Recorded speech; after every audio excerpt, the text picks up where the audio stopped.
with Saudi under the leadership of Dr. Al-Kasabi, the 2030 vision is a source of encouragement and pride, particularly its efforts to bring hundreds of thousands of women into the economy. And I want to congratulate Lena for an excellent contribution yesterday, and I'm deeply proud of her as someone who knows her parents. Thank you, Lena, and thank you for the announcement earlier today. I first came to Turkey 17 years ago, and visibly, Muslim women were restricted from participating in public life and its economy. And Turkey has come far. In fact, I'm also deeply proud of my own country, Britain, in that we are able to enjoy our faith and participate in it freely, not to be complacent that these freedoms have come largely from many struggles of activists like myself and others, but that we are never far from being the global threat, and never far from the global threat that impact of today's society, which is conflict-ridden and which is against Islam and Muslims. The many honorable speakers have been inspiring, and I add my voice to theirs and that of the Honorable President yesterday for calling for unity in ushering a new era of cooperation, which has been made ever more easier with the phenomenal advancement of smart technology.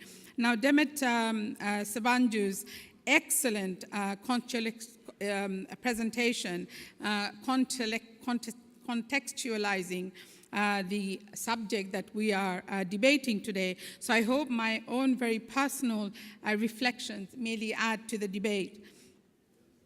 I just want to say that this is our agenda, and so my subject of women's empowerment, trying to demonstrate that I can also, at this ripe old age, manage technology. So imagine the potential for our children and grandchildren. The horizon, indeed, ladies and gentlemen, is open.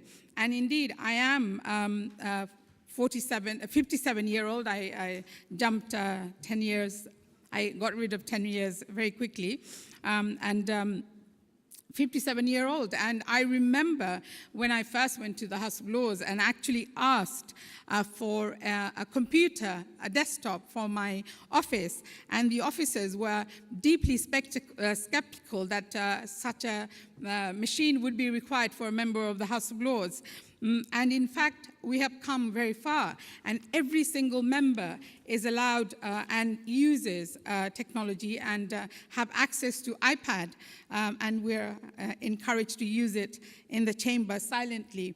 I've been a member of the House of Lords for 18 years, and my passion is for working to advance the status quo, challenging the status quo of women, and actively promoting the work of outstanding women and many women that we see on the platform today that are contributing to a huge, massive, significant way. And Demet very eloquently described a number of them playing their part in Turkey. I'm a great believer in working together and working across not only country, continent, but also in my own political platform. I work across the different political parties, and it's a great platform for benefiting women's empowerment. There are insurmountable sets of social issues, as again Demet have alluded to, that women are facing in the world today, and not least that even despite the education of women, there are still not enough women in political circles, political leadership, even conference stages. And of course, the digital transformation has meant that we have radically altered the way that we live today. And I'm an absolute fanatical photographer. And so I remember in the old days where we used to have a small little tube, and we inserted it, and now photographs are very easy and we carry it with us. Same way, we have a new ways to communicate. We don't often anymore write letters, we email, and we even have coins that are digital. So smart technologies have liberated the lives of women. And like us, working outside our home when connectivity is ever so important. So now what we do have, amazingly, recently, now all of the data that have been gathered, of course, are now in the cloud, and we rely on mobile technology. It has to be with us 24 hours a day. We have IoT, we have social media, and which enables us to conduct and be available in the business sector 24 hours a day. So the amount of access for women who have other responsibility, caring responsibility, children responsibility, this transformational technologies and the range of technologies make it easier for women to access greater numbers of jobs. Of course, mobile has become part of our existence, and we do expect instant results. But with it comes a great deal of responsibility, and our children behavior have evolved. And in fact, their greatest fears is not being able to connect to each other or their friends or whatever. In our 20s, we marched, we tried to create revolution, wanted to change societies, but their biggest fear is not about nuclear threat or war. Their biggest fear is that their technology will shut off and they'll not be able to talk to their friends, which is a changing time.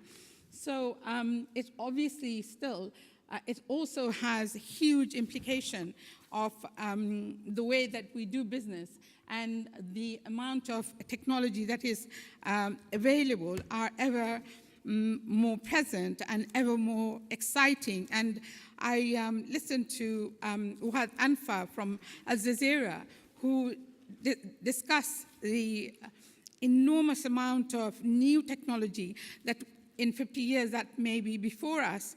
And on my way here, I read the newspaper which actually said that British Airways cabin crew may actually serve us digital pills. So that's how far it has come. And I've kept this so that I could share it with you. And this is about making sure that they understand that any health concerns that we might have. I promise you, ladies and gentlemen, I will not allow them to give me one on my way back to London. But anyway, you may be more brave. So with this new technology, I think the main issue is definitely that this instant access require our focus to ensure that we do not leave a whole generation of women behind. In Britain, about 50% of Muslim women over 48 years are economically inactive. And despite knowledge and education available at our fingertips, many governments are too busy conflict managing wars and not enough upskilling its citizens, especially its women. I'm not going to talk about these statistics because I think Demet has talked about them already. I do want to just make this point, which also Demet made in another way, which is to say that women are an absolute integral part of our future, and they cannot be left behind. I don't want to go through this, and I think my point on Turkey is simply that I'm really proud to be sharing the stage today with Gamze and Ebru and everyone else. And obviously, there are enormous amount of progress in Turkey. Only thing to say, finally, in conclusion, that I think the changing policies are not enough, and changing laws and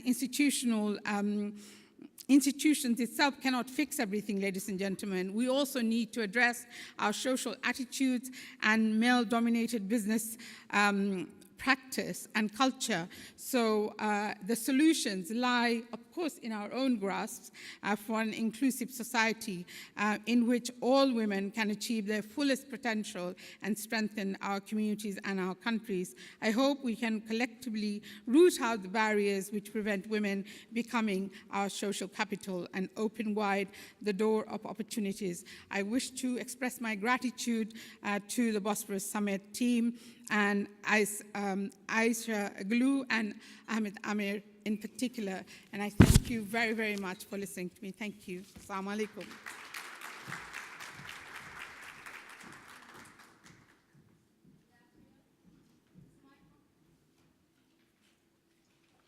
Yes.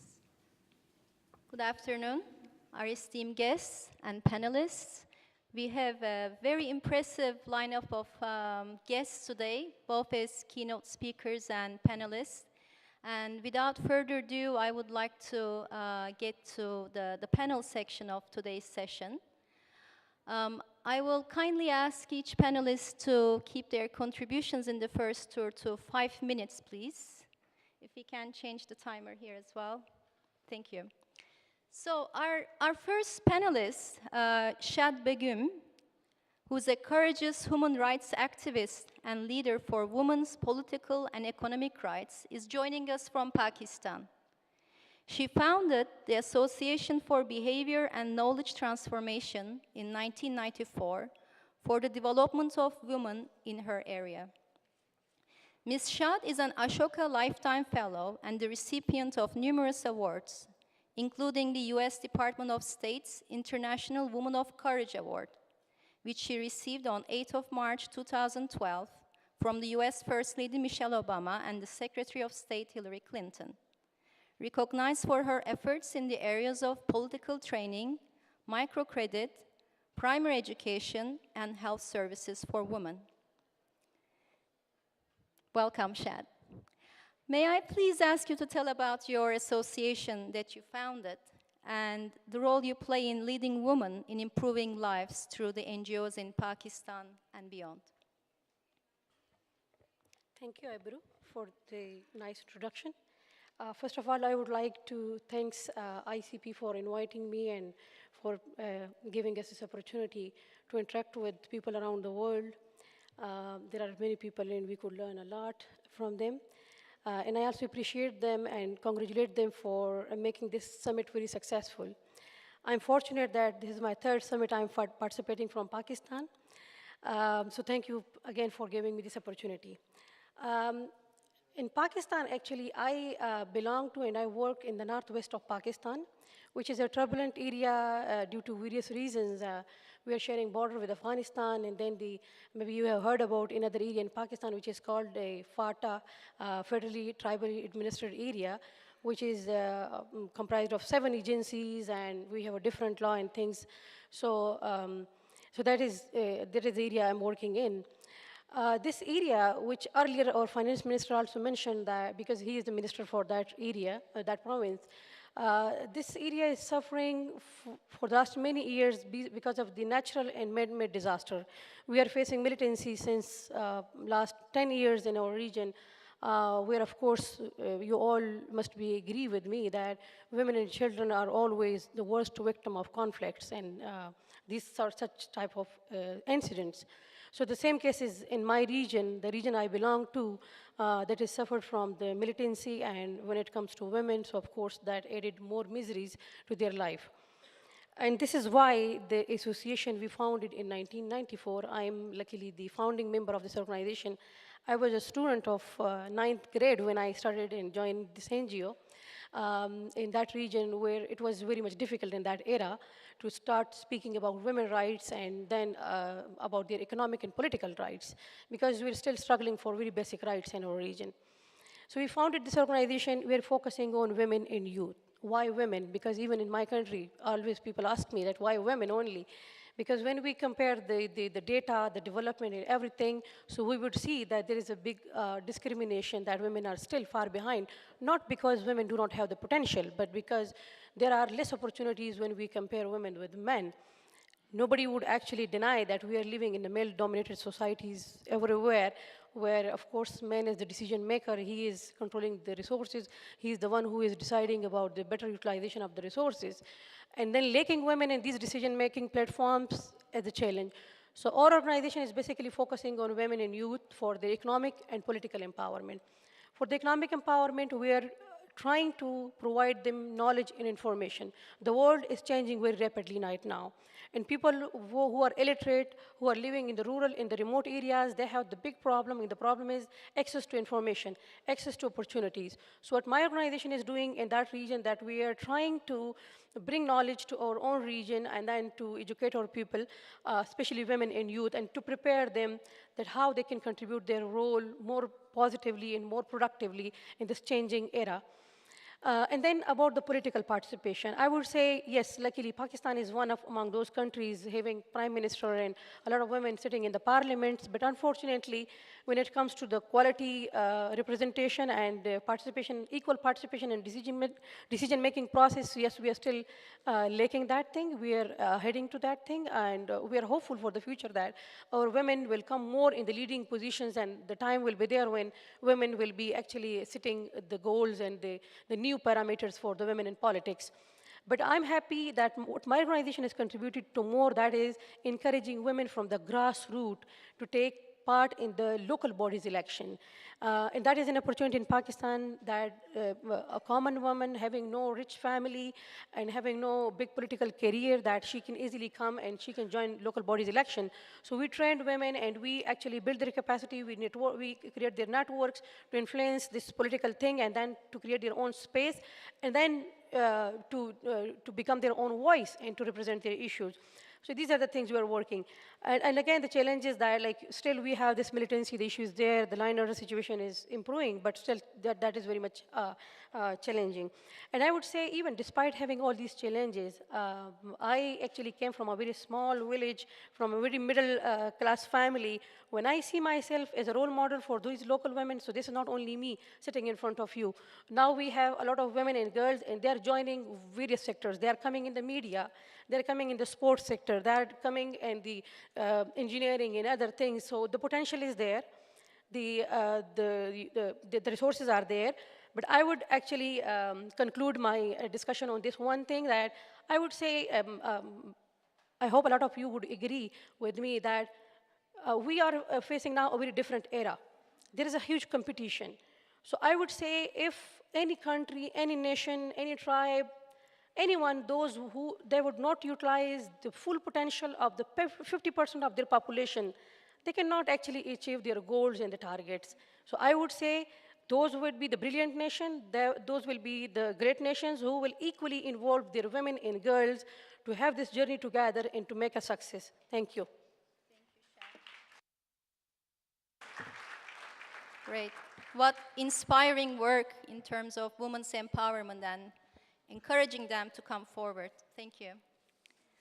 Our next speaker is Gamze Cizreli, who is a highly successful senior entrepreneur from Turkey in the cafe and restaurant business. As founder and CEO of Big Chefs, which she started in 2007, she's grown the business to a chain of 36 restaurants and 2,000 employees in Turkey, Dubai, and Saudi Arabia. Ms. Gamze has received many awards, including the Best Woman Entrepreneur Award at the Business People of the Year Awards, organized by The Economist magazine, twice in fact. She also serves as board member on several NGOs, including Kagider, Women Entrepreneurs Association of Turkey.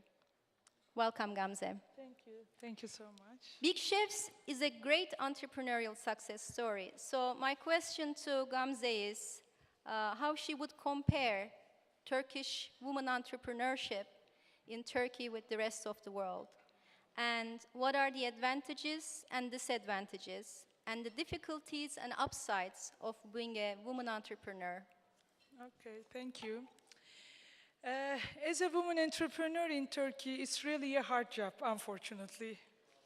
Right now, the ratio of the women entrepreneurs in Turkey is very behind most of the countries. It's like 8% right now. US is number 1, then Australia, Germany, France, and Mexico. That goes, the top 5 are like that. We have lots of disadvantages. First of all, I had the same problem while starting up my business.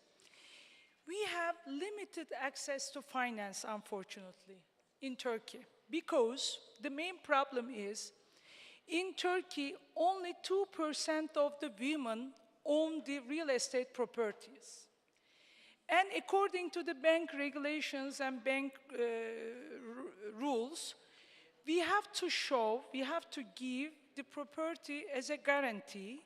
So only a limited portion of the women entrepreneurs can get a bank loan in Turkey. I had the same problem because I didn't own a property, so I had lots of problems while taking a loan from a bank. This is the main problem. This is the main disadvantage of a woman to be an entrepreneur in Turkey. The second one is the patriarchal mentality and cultural cause, as we know. Usually the fathers, the brothers, the husbands think that women doesn't need to work. Their place